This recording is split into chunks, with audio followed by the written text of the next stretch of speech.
Hi everybody, welcome back to another Friday where we're talking about anxiety and managing all the different anxieties that are going on in us and through us and around us. There's a lot of new information. I've read 3 today about articles from different therapists about managing anxiety during this reopening phase that we're in. It's very common and normal to be able to have anxiety, especially when we don't know what's going to happen. And that really started back when we went into the first lockdown. We just didn't know what was going to happen. And so it was natural to feel that anxiety kind of show up. What that means is that our bodies and our brains are telling us, I don't know how to process this information. And I don't know what's going to happen next. So I don't know if I need to be in a fight position. I don't know if I need to flee from danger. I don't know if I need to freeze. I just don't know what to do. And so there's all this stuff going on, which can make it very difficult to process. Through this past year and a half, there's been a lot of different positions and opinions and thoughts and everything that kind of swirls around us, which could also make it quite confusing at times and can also lead to anxiety.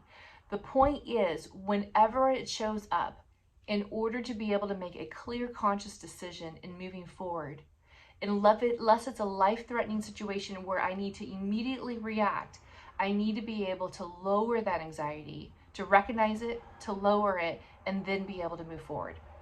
It's very, very hard, if not almost impossible, to have clear logical thinking when our emotions are high. And if you remember from past conversations, I've talked about how we call that flooding.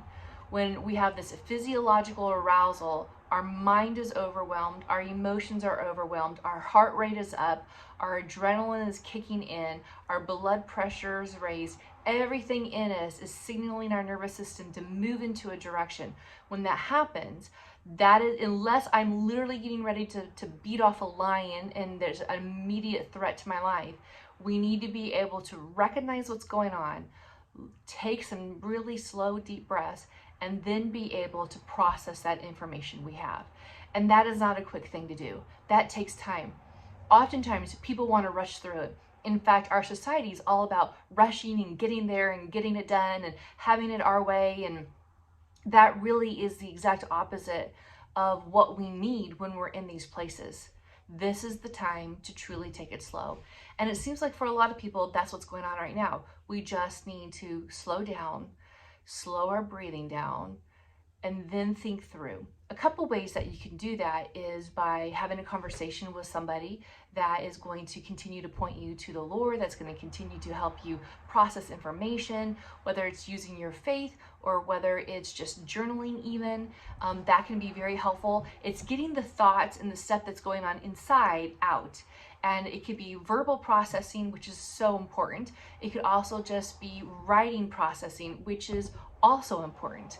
Either way, our ability to be able to process that information when we're in a slower, calmer place is going to help us reach our goal. Have a great weekend.